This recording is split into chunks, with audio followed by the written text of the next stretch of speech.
Di tempat ini dengan Koki Michael ini, lalu kita tidak mau kemana-mana lagi.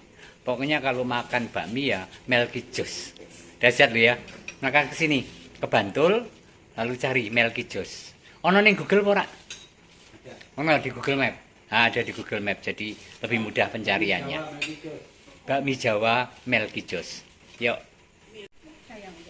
Mie ledeknya sangat jos, mie ledeknya sangat jos. Saya tadi sudah ambil mencicipi mie ledeknya. Nah, dan itu anak-anak enak ya? Enak, top. Saya ingin meneruskan cerita-cerita tentang hari raya tahun baru Imlek. Sekarang berkaitan dengan warna-warna serba merah. Merah, lampion merah, kertas-kertas merah. Dari mana itu dan bagaimana itu berkaitan dengan iman Katolik. Ini ya udah gadok. Jadi beberapa kali selalu diskusi kalau Ekaristi Imlek itu kasulanya merah atau menyesuaikan dengan warna liturgi. Seru karena banyak pendapat dan memang tidak ada pedoman ya yang kemudian membuat kita harus ini harus itu.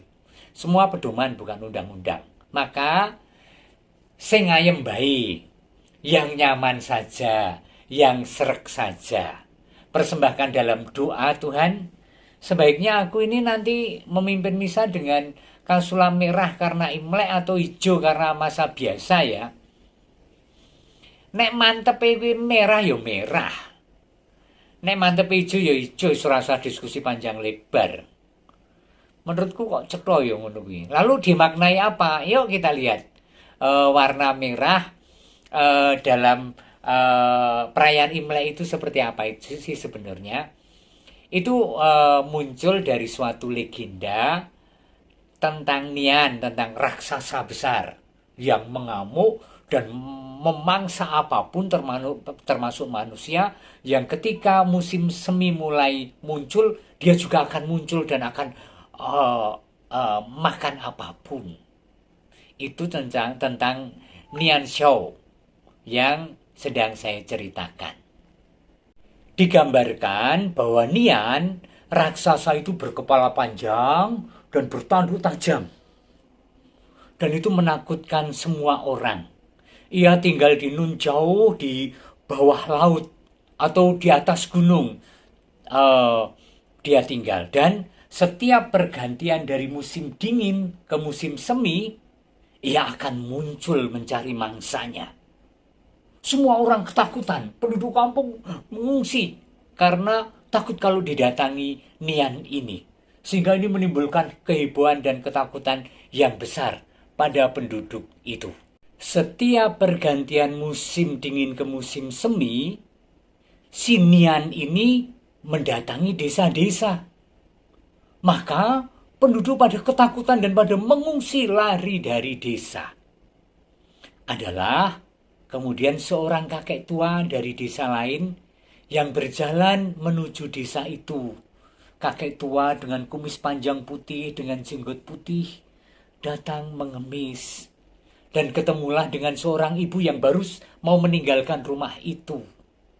Dan si kakek meminta izin supaya boleh tinggal di rumah itu. Dengan imbalan bahwa nanti kalau Nian datang, dia akan mengusirnya. Percaya tidak percaya akhirnya deal ibu itu dengan si kakek, ibu itu pergi. Dan benar, pada tengah malam pergantian tahun, tengah malam pergantian dari musim dingin ke musim semi, si Nian itu datang dan mencari mangsa di desa itu. Dan betapa kagetnya ketika desa itu sangat sepi, tetapi di satu rumah ada nyala api lilin. Ada kertas merah yang ditempel. Dia mencoba untuk untuk mengetahui apa yang terjadi. Tiba-tiba ada suara ledakan, ceter. Ternyata si kakek tadi membakar bambu. Kalau bambu dibakar karena ada ruas-ruasnya kan lalu pada pecah dan meledak. Simeon tergopoh-gopoh lari masuk ke pedalaman lagi. Pagi datang dan orang-orang pulang dari mengungsi. Mereka membayangkan bahwa desa Porak-Poranda dan si kakek pasti telah ditelan Simeon. Dan betapa herannya mereka ketika melihat bahwa rumah itu masih utuh, kakek itu terbahak-bahak tertawa. Dan mereka melihat masih ada lilin yang menyala, masih ada kertas-kertas yang bertuliskan puisi indah, masih ada kain merah yang dibentangkan di situ. Rupa-rupanya Nian itu takut dengan warna merah. Entah itu nyala lilin, entah itu kain, entah itu kertas. Juga takut ledakan-ledakan bambu yang dibakar. Itulah kenapa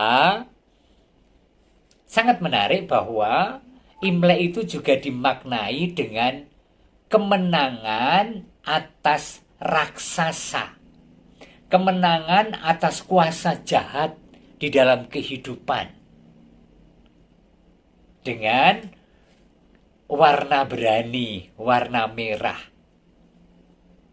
Sehingga sampai sekarang ketika Imlek, orang berjaga malamnya dan menyalakan lampion, menjabarkan kertas atau kain merah, memakai pakaian merah, dan seterusnya. Sangat positif bukan? Tentang warna merah, tentang kisah Nian yang karena orang yakin bisa diusir, ternyata bisa dan takut dengan warna merah. Yuk, kita nikmati budaya leluhur, kita nikmati iman kekristenan kita, dan maaf, inkulturatif, dan jangan sampai sinkretistik ya. Apa itu inkulturasi dan sinkretisme? Lihat video saya sebelumnya. Siap? Semangat terus rayakan Imlek. Semangat terus beriman Katolik, beriman kepada Tuhan Yesus. Allah memberkati Anda dan keluarga, Bapa dan Putra dan Roh Kudus.